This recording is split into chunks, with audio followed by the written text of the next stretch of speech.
நீடிய பொறுமை father of பேஷியன்ஸ்ல பார்த்தீங்கன்னா எனக்கு பிடிச்சதும் சரி நான் பார்த்து இன்ஸ்பயர்ட் பை ஹிஸ் பேஷன்ஸ். பைபிள்ல வந்து இப்படி நீடிய பொறுமையா யாரெல்லாம் இருந்தா ரொம்ப சாந்த குணமுள்ளவர்னு ஒருத்தர் இருப்பார்.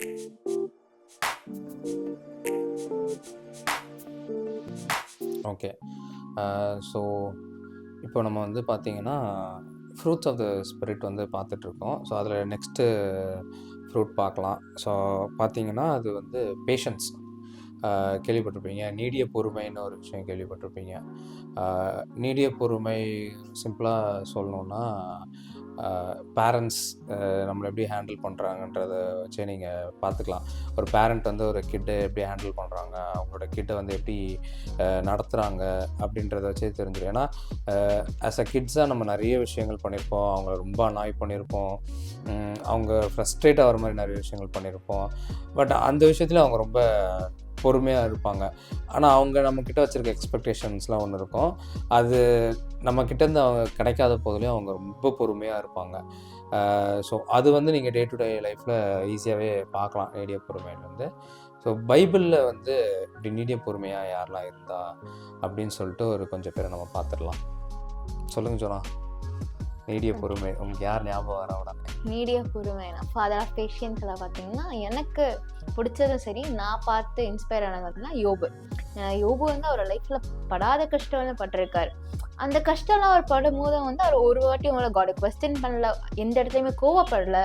அவர் வந்து ஓகே எல்லாத்தையுமே அக்செப்ட் பண்ணிக்கிட்டு ஒரு சர்க்கம்டன்ஸ்ல தான் இருப்பாரு. அவருடைய பொறுமை வந்து யாருக்கு வரும்னு தெரியும்னா சத்தியமா எனக்குலாம் வரவே வராது.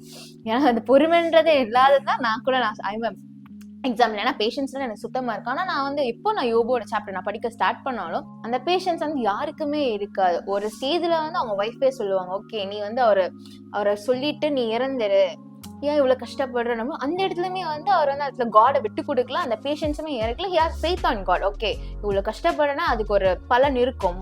அதே போலதான் கஷ்டம் இருக்கணும், ஒரு பலன் இருக்கும். He has a faith in it. அதே ஒரு நன்மையை நான் கடவுள்கிட்ட இருந்து பெற்றுக்கொண்டேன்னா தீமை இப்ப பெற வேண்டாமா? He accepted both. இப்ப நம்மளா இருந்தா will accept the good one and never accept the bad one. ஆனா ஹி அக்செப்டட் தி போத். அப்படிதான் நான் வந்து யோபுவை பார்க்குறேன். இட்ஸ் இன்ஸ்பைரிங் கேரக்டராக தான் நான் வந்து யோபுவை பார்க்குறேன். He lost everything. ஒரே நாள்ல எல்லாமே இழந்தாரு. அவரோட வெல்த்ல இருந்து அவங்க கிட்ஸ்ல இருந்து எல்லாமே அவர் இழந்தாரு. அவர் கூட வந்து ஆறுதலுக்குன்னு சில கூட்டம் வருவாங்க. நம்ம எல்லாத்தையும் இழந்துட்டு இருக்கும் போது அவங்க கூட நமக்கு அந்த ஒரு பாசிட்டிவான இது கூட யோபுக்கு சொல்லல. எல்லாமே ஒரு நெகட்டிவிட்டியை தான் சொன்னாங்க. நீ ஃபால்ஸ் அக்யூசேஷன் தான் வச்சாங்க யோபு மேல. நீ ஏதோ தப்பு பண்ணிருக்கிறதுனால தான் கடவுள் எனக்கு இந்த தண்டனை கொடுத்துருக்காரு.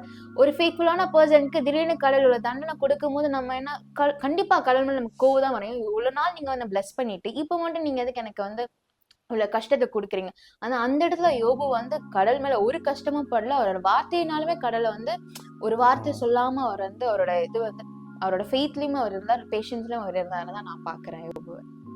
ஆமாம், சொன்ன மாதிரி யோபு வந்து ரொம்ப பேஷன்ஸாக ஹேண்டில் பண்ணுற ஒரு ஆள். அதில் ஜோனா மென்ஷன் பண்ண மாதிரி அவர் வந்து ரொம்ப வெல்த்தியான பர்சன். அவரோட ஒரே நாள் அவரோட பிள்ளைங்க போயிடும்.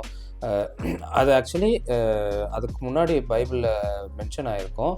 பிசாசு போயிட்டு கர்த்தர்கிட்ட போய் கேட்பான், இந்த மாதிரி அவன் வந்து உங்களை சும்மா ஆராதிக்கிறான், நீங்கள் அவனுக்கு நல்லா எல்லாம் கொடுத்து வச்சுருக்கீங்க, அவனுக்கு எதுவும் நடக்காமல் நீங்கள் பத்திரமா அவனை பார்த்துக்குறீங்க, அதனால தானே அப்படின்னு சொல்லிட்டு அவன் போயிட்டு யோபு வச்சு சேலஞ்சே பண்ணுறான். நான் என்ன பண்ணுறேன் பாருங்கள், அப்போ வந்து அவன் கண்டிப்பாக உங்களை வந்து தூஷிச்சிருவான், நீங்கள் கடவுளே இல்லைன்னு சொல்லிட்டு போயிடுவான் அப்படின்னு வந்து அவன் போயிட்டு போய் சேலஞ்ச் பண்ணுறான். கடவுள் இருக்க இடத்துக்கே போய் சேலஞ்ச் பண்ணுறான். கடவுள் ஓகே அவன் ஜீவனை மட்டும் நீ தொடக்கூடாது, அதர்வைஸ் நீ வந்து மற்றதெல்லாம் நீ கை வைக்கலாம் அப்படின்னோடனே அவன் எல்லாத்தையும் காலி பண்ணிவிடுவான். சொன்ன மாதிரி அவங்க ஃப்ரெண்ட்ஸ்ன்னு ஒரு 3 பேர் வருவாங்க. ரொம்ப சூப்பரான ஃப்ரெண்ட்ஸ் அவங்க பார்த்தீங்கன்னா என்ன பண்ணுவாங்கன்னா, அவன் ஆல்ரெடி நொந்து போயிருப்பான். அவன் already with this boils and every திங்கில் அவனுக்கு கொப்பளம் வந்திருக்கும், அவனால் இருக்கவே முடியாது. ஸோ அவன் அதை கோத்ரூ பண்ணிட்டு இருக்கும் போது இவங்க வந்து வராமலே இருந்திருக்கலாம், இவங்க பாட்டு வீட்டிலே இருந்திருக்கலாம், இவங்க பாட்டு கிளம்பி நாங்கள் ஆறுதல் சொல்கிறோமாக்குன்னு கிளம்பி வந்துட்டாங்க.